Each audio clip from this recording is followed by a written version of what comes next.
नमस्ते। आप सबका वेद तत्वदर्शन की इस चर्चा में आपका स्वागत है। आज हम एक ऐसे मंत्र की गहराई में उतरेंगे जिसे लगभग हर कोई जानता है, शायद अपने जीवन में कभी न कभी जपा भी होगा। लेकिन क्या हम सच में जानते हैं कि हम कह क्या रहे हैं? हम बात कर रहे हैं ऋग्वेद के 7वें मंडल के मंत्र संख्या 7-59-12 की, जिसे दुनिया महामृत्युंजय मंत्र के नाम से जानती है। हमारे पास जो स्रोत हैं वे हैं आचार्य अग्निव्रत नैष्टिक के वैदिक रश्मि विज्ञान पर आधारित एक बहुत ही विस्तृत वैज्ञानिक और आध्यात्मिक महाभाष्य। और आज हमारी इस चर्चा का मकसद इस मंत्र को सिर्फ मृत्यु के भय से बचाने वाली एक प्रार्थना की सीमा से बाहर निकालना है। हम इसे एक छिपे हुए नक्शे की तरह देखेंगे, एक ऐसा नक्शा जो हमें ब्रह्मांड की उत्पत्ति से लेकर तारों के बनने बिगड़ने, हमारे अपने शरीर के काम करने के तरीके और अंत में खुद के अस्तित्व के रहस्य तक ले जाते हैं। बिल्कुल, ये एक तरह से कोड को डिक्रिप्ट करने जैसा है ना? आज हम इस मंत्र को 3 स्तरों पर खोलेंगे। पहला आदिदैविक यानी कि ब्रह्मांड और कण भौतिकी के पैमाने पर। दूसरा स्तर होगा आदि भौतिक यानी हमारे शरीर, हमारे स्वास्थ्य और हमारे समाज के स्तर पर। और तीसरा आध्यात्मिक यानी चेतना और मोक्ष के विज्ञान के स्तर पर। और हम देखेंगे कि कैसे एक ही पैटर्न, एक ही नियम इन तीनों ही स्तरों पर काम कर रहा है। तो चलिए इस यात्रा पर निकलते हैं और इस कोड को तोड़ना शुरू करते हैं। वैदिक मंत्रों के वैज्ञानिक अर्थ की चाबी अक्सर निरुक्त में छिपी होती है, यानी शब्दों के मूल अर्थ में। तो शुरुआत करते हैं पहले और सबसे प्रसिद्ध शब्द से, त्रयंबकम। आमतौर पे हम इसका मतलब समझते हैं 3 आंखों वाले भगवान शिव, लेकिन स्रोत इसके पीछे क्या गहरा वैज्ञानिक रहस्य बताते हैं। यहीं से पूरी तस्वीर बदलनी शुरू होती है। वैदिक विज्ञान की दृष्टि से ये शब्द ब्रह्मांड की जो मूलभूत संरचना है उसको परिभाषित करता है। इसे तोड़ते हैं त्रि यानी 3 और अम्बक का मूल है अम्ब, जिसका अर्थ है माता या स्रोत, जन्म देने वाली शक्ति। तो त्र्यंबक वो एक मौलिक शक्ति है जो 3 प्रमुख छंद रश्मियों या आप कह सकती हैं कॉस्मिक वाइब्रेशंस को जन्म देती है और उनका संचालन भी करती है। 3 रश्मियां, ये थोड़ा नया है। ये कौन सी 3 शक्तियां हैं? स्रोत के अनुसार ये 3 मौलिक शक्तियां हैं जो पूरी सृष्टि की नींव है। पहली है गायत्री, जो अग्नि तत्व प्रधान है। इसका काम है निर्माण करना, ऊर्जा पैदा करना। दूसरी है त्रिष्टुप, जो वायु तत्व प्रधान है। इसका काम है गति देना, विस्तार करना। और तीसरी है जगदी, जो सोम तत्व प्रधान है, जिसका काम है धारण करना, पोषण देना, स्थिरता लाना। अच्छा। संक्षेप में त्रयंबक वो एक यूनिफाइड फील्ड है, एक ही स्रोत जहां से ये तीनों मौलिक शक्तियां निकलती हैं।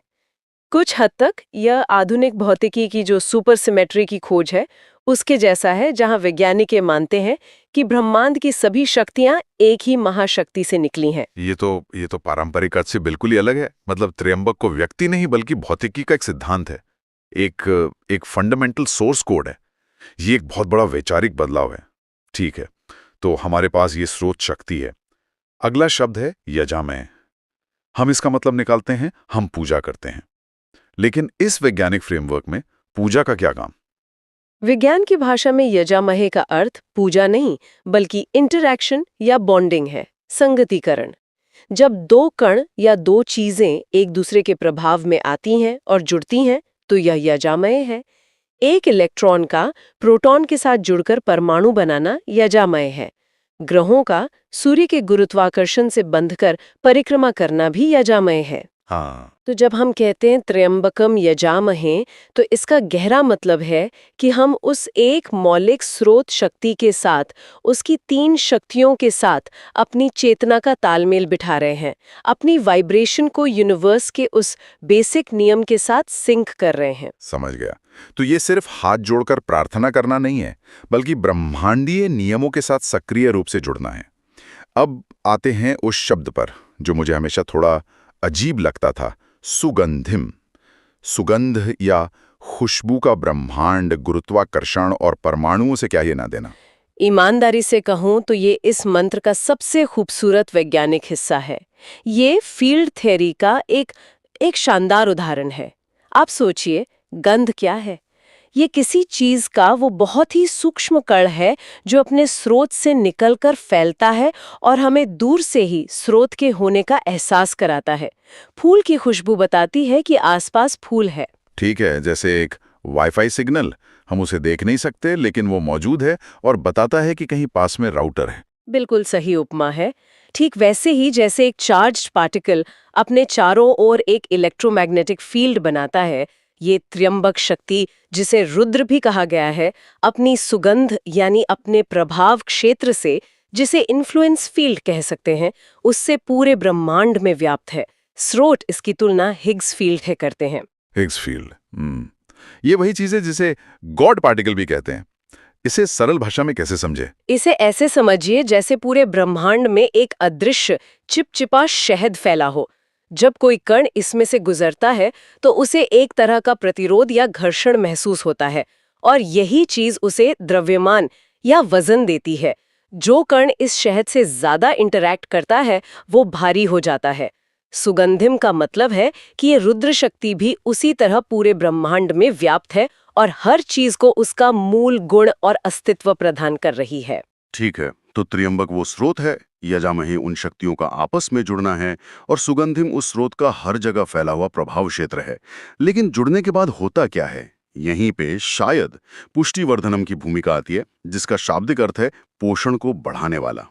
एकदम सही। ये मास अक्रेशन और कंजर्वेशन ऑफ एनर्जी के सिद्धांत को दिखाता है। जब कण यजामहे यानी इंटरैक्ट करते हैं तो वे एक दूसरे से जुड़कर बड़ी संरचनाएं बनाते हैं। यही पुष्टि यानी पोषण है। ये वो शक्ति है जो परमाणुओं के नाभिक को कसकर बांधे रखती है, जिसे हम बाइंडिंग एनर्जी कहते हैं, ताकि वो बिखर ना जाए।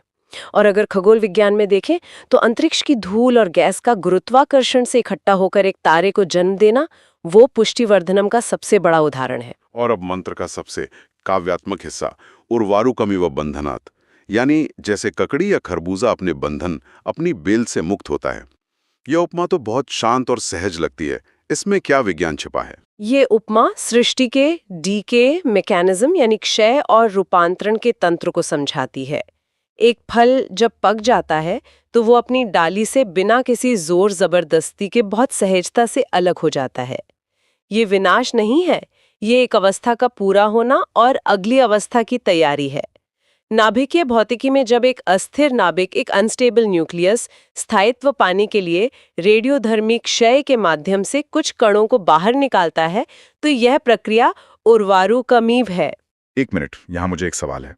रेडियोधार्मिक क्षय या एक तारे की मृत्यु, जिसे हम सुपरनोवा कहते हैं, वो तो एक बहुत हिंसक और ऊर्जा से भरी घटना होती है, जबकि खरबूजे का डाली से अलग होना बहुत शांत है।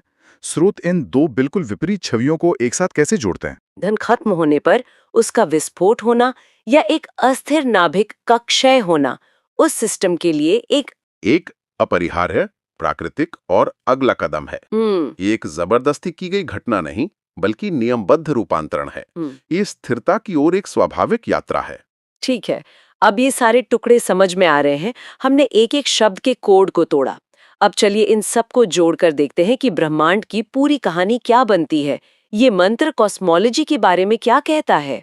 स्रोत बताते हैं कि त्र्यंबक को रुद्र भी कहा गया है, जिसका एक अर्थ है रुलाने वाला।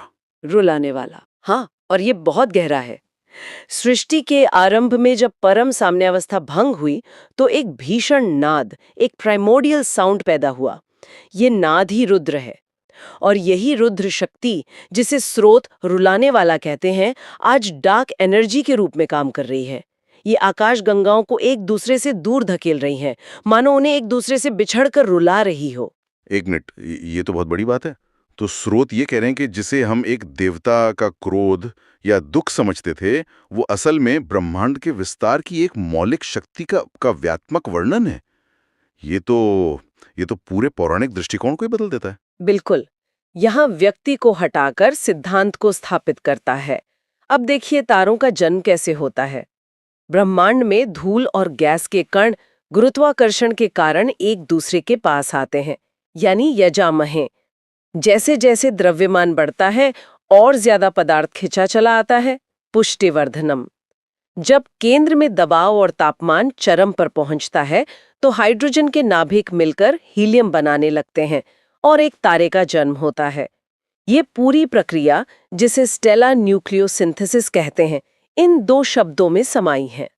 और तारों की मृत्यु, क्या वो भी खरबूजे की तरह होती है? हाँ, जब एक विशाल तारे का सारा हाइड्रोजन ईंधन खत्म हो जाता है तो वो पक जाता है। तब वो अपनी बाहरी परतों को एक जबरदस्त विस्फोट के साथ अंतरिक्ष में फेंक देता है, जिसे हम सुपरनोवा कहते हैं। ये उर्वारुकमिव है, और सबसे खूबसूरत बात यह है कि ये फेंका हुआ पदार्थ नष्ट नहीं होता है। यही पदार्थ नए ग्रहों, नए जीवन का आधार बनता है। ये अमृत है, एक कॉस्मिक रिसाइकलिंग प्लांट, जहां पदार्थ एक रूप से दूसरे रूप में बदलता रहता है। और मंत्र का अंतिम भाग, मृत्योर्मुक्षीय मामृतात्, मुझे मृत्यु से मुक्त करो पर अमृत से नहीं। इसका वैज्ञानिक अर्थ क्या है? ये बहुत गहरा लगता है। विज्ञान में मृत्यु का एक अर्थ है एंट्रोपी। एंट्रोपी। हाँ, यानी चीजों का स्वाभाविक रूप से अव्यवस्था और क्षय की ओर बढ़ना। ऊष्मागतिकी का दूसरा नियम यही कहता है। एंट्रोपी यानी चीजों का अपने आप बिखरने या अव्यवस्थित होने का नियम। जैसे एक साफ सुथरा कमरा समय के साथ खुद ही गंदा हो जाता है, जब तक कि हम उसे ठीक करने में बाहर से ऊर्जा न लगाएं। बिल्कुल। और ब्रह्मांड भी उसी कमरे की तरह है जो लगातार अव्यवस्था की ओर बढ़ रहा है। ये मृत्यु है। और अमृत क्या है? ऊर्जा संरक्षण का नियम। ऊर्जा कभी मरती नहीं, बस अपना रूप बदलती है। तो ये प्रार्थना है, हे ब्रह्मांडीय शक्ति, मुझे इस प्राकृतिक क्षय और बिखराव के नियम यानी एंट्रोपी से मुक्त करो, लेकिन उस शाश्वत ऊर्जा, उस अमृत के प्रवाह से कभी अलग मत करना, जो मुझे और इस पूरे ब्रह्मांड को बनाए रखती है। कमाल है। ये तो भौतिकी के 2 सबसे बड़े नियमों की एक आध्यात्मिक प्रार्थना है। ठीक है, तो हमने ब्रह्मांड के स्तर पर एक ब्लूप्रिंट देख लिया, एक स्रोत, उससे निकली 3 शक्तियां, उनका आपस में जुड़ना, पोषण पाना और फिर एक प्राकृतिक तरीके से रूपांतरित हो जाना। स्रोत का तर्क है कि यही पैटर्न एक फ्रैक्टल की तरह छोटे पैमाने पर भी काम करता है। चलिए इसे अब मानव शरीर पर लगाकर देखते हैं, ये वहां कैसे फिट होता है। यथा पिंडे तथा ब्रह्मांडे, जो ब्रह्मांड में है वही शरीर में है। चिकित्सा विज्ञान, खासकर आयुर्वेद में त्रयंबक शरीर के 3 दोषों वात, पित्त और कफ का संतुलन है। वात गति देता है, पित्त ऊर्जा और रूपांतरण करता है, और कफ स्थिरता और पोषण देता है। वही 3 ब्रह्मांडीय गुण। यजामहे का अर्थ है इन तीनों को योग, आहार और जीवन शैली से साम्यावस्था में रखना। जब ये संतुलित होते हैं तो शरीर सुगंधित यानी रोग मुक्त होता है, और उसकी रोग प्रतिरोधक क्षमता यानी इम्यूनिटी बढ़ती है, जो कि पुष्टिवर्धनम है। और शरीर में उर्वारुकमीव की प्रक्रिया कैसे काम करती है? शरीर में क्या चीज पककर अलग होती है? हमारे शरीर में हर पल लाखों पुरानी कोशिकाएं मर रही हैं और नई बन रही हैं। पुरानी कोशिकाओं के मरने की इस प्रक्रिया को एपोप्टोसिस या प्रोग्राम्ड सेल डेथ कहते हैं। ये शरीर का अपना सेल्फ डिस्ट्रक्ट बटन है। ये ठीक एक पके हुए फल का डाली से अलग होने जैसा है। ये है उर्वारुकमीव। कैंसर तब होता है जब कुछ कोशिकाएं इस प्रोग्राम को भूल जाती हैं। वे पकने के बाद भी शरीर से अलग नहीं होती और अनियंत्रित रूप से बढ़ने लगती हैं। तो ये मंत्र शरीर की इस सहज और प्राकृतिक सफाई की क्रिया के लिए प्रार्थना है, ताकि शरीर रूपी अमृत बना रहे। ये तो अद्भुत कनेक्शन है। तो कैंसर एक तरह से उर्वारुकमीव के नियम का उल्लंघन है, और समाज के लिए इसका क्या अर्थ है? क्या ये पैटर्न राष्ट्र और समाज पर भी लागू होता है? हाँ बिल्कुल। एक राष्ट्र भी एक त्र्यंबक है जो 3 मौलिक शक्तियों पर टिका है। ज्ञान शक्ति यानी शिक्षा और विज्ञान, क्रिया शक्ति यानी रक्षा और प्रशासन, और अर्थ शक्ति यानी अर्थव्यवस्था। यजामहे इन तीनों का सही समन्वय और सामंजस्य है। जब ये तीनों मिलकर सही दिशा में काम करते हैं तो राष्ट्र पुष्टिवर्धन यानी समृद्ध और शक्तिशाली बनता है। और समाज में उर्वारुकमीव क्या है? समाज से क्या चीज अलग होनी चाहिए? समाज में जो अपराधी या भ्रष्ट तत्व होते हैं वे उस सड़े हुए फल की तरह हैं जो पूरी बेल को खराब कर सकते हैं। न्याय व्यवस्था, जो समाज में रुद्र का ही एक रूप है, उसका काम ही इन तत्वों को समाज से वैसे ही अलग करना है जैसे उर्वारुकमीव, ताकि समाज रूपी अमृत विषैला ना हो। यह एक सहज, नियमबद्ध प्रक्रिया होनी चाहिए, बदले की भावना से नहीं, बल्कि समाज के स्वास्थ्य के लिए। तो हम ब्रह्मांड से लेकर कोशिका और समाज तक आ गए, और हर जगह एक ही नियम काम कर रहा है। ये सच में दिमाग चकरा देने वाला है। अब हम अपनी यात्रा के अंतिम पड़ाव पर आते हैं, आंतरिक ब्रह्मांड। ये मंत्र मोक्ष का महासूत्र कैसे है? योग शास्त्र में चेतना के मार्ग में 3 प्रमुख ग्रंथियां या साइकिक नॉट्स बताई गई हैं जो ऊर्जा के प्रवाह को रोकती हैं। पहली है ब्रह्म ग्रंथि, जो भौतिक शरीर और संसार से जुड़ी आसक्ति है। दूसरी है विष्णु ग्रंथि, जो भावनात्मक आसक्ति और अहंकार से जुड़ी है। और तीसरी है रुद्र ग्रंथि, जो बौद्धिक आसक्ति यानी मैं ही सब जानता हूं के भाव से जुड़ी है। त्र्यंबक वो परम चेतना है जो इन तीनों ग्रंथियों और आसक्तियां से परे है। और यजामहे का अर्थ है ध्यान और साधना के द्वारा अपनी कुंडलिनी शक्ति को जागृत कर इन ग्रंथियों का भेदन करना। तो उर्वारुकमिव बंधनात् का मोक्ष से क्या संबंध है? यहाँ कौन सा बंधन है और साधक किस चीज से खरबूजे की तरह अलग होता है? यह जीवन मुक्त अवस्था का वर्णन है, जब साधक ज्ञान और वैराग्य से आध्यात्मिक रूप से पक जाता है तो संसार से उसकी आसक्ति अपने आप खत्म हो जाती है। उसे संसार को जबरदस्ती छोड़ना नहीं पड़ता, संसार की पकड़ उस पर से खुद ही छूट जाती है। यहाँ बंधन अविद्या का है, इस गलत पहचान का कि मैं यह शरीर हूँ, मैं यह मन हूँ। इस बंधन से मुक्ति सहज रूप से होती है। जैसे खरबूजा बेल पर रहते हुए भी बेल का नहीं रहता, वैसे ही जीवन मुक्त पुरुष शरीर में रहते हुए भी शरीर और संसार के सुख दुख से निर्लिप्त रहता है। तो ये दुनिया से भागना नहीं बल्कि दुनिया में रहते हुए इससे मुक्त हो जाना है। बहुत सुंदर। और अंतिम प्रार्थना मृत्यु और मुक्षीय मामृतात् का यहाँ क्या अर्थ होगा? यहाँ मृत्यु का अर्थ है जन्म मरण का चक्र, बार बार शरीर धारण करने की व्यवस्था। और अमृत का अर्थ है मोक्ष, यानी ब्रह्मानंद की अवस्था, अपनी वास्तविक मैं के स्वरूप में स्थित हो जाना। तो प्रार्थना है, मुझे इस आने जाने के चक्र यानी मृत्यु से छुड़ाओ, लेकिन उस परम आनंद की अवस्था यानी अमृत से कभी अलग मत करो। तो वैदिक रश्मि विज्ञान के अनुसार यह वो अवस्था है जहाँ जीवात्मा की रश्मियां या कंपन परमात्मा की अनंत रश्मियों के साथ पूर्ण सामंजस्य में आ जाती है। कोई प्रतिरोध नहीं, कोई द्वंद्व नहीं, सिर्फ परम शांति। तो आज की इस पूरी चर्चा को अगर समेटे तो जो बात निकल कर आ रही है वो ये है कि महामृत्युंजय मंत्र सिर्फ लंबी आयु या स्वास्थ्य की प्रार्थना नहीं है। यह तो वास्तविकता का एक एकीकृत सूत्र है, a unified theory of reality. यह ब्रह्मांड के जन्म से लेकर तारों के जीवन चक्र, मानव शरीर के स्वास्थ्य, सामाजिक व्यवस्था और अंत में आध्यात्मिक मुक्ति तक का पूरा विज्ञान अपने कुछ शब्दों में समेटे हुए है। बिल्कुल, ये मंत्र प्राचीन आध्यात्मिक ज्ञान और आधुनिक सैद्धांतिक भौतिकी जैसे डार्क एनर्जी, कण भौतिकी और एंट्रोपी के नियमों के बीच एक पुल बनाता है। ये दिखाता है कि कैसे एक ही सुनहरा नियम, एक गोल्डन रूल, अलग अलग पैमानों पर मैक्रो से लेके माइक्रो तक काम करता है। स्रोत इस मंत्र को केवल दर्शन नहीं बल्कि यज्ञ चिकित्सा और कॉस्मिक फार्मिंग जैसे प्रायोगिक उपयोगों का आधार भी बताते हैं। और ये हमें एक बहुत गहरे विचार के साथ छोड़ जाता है।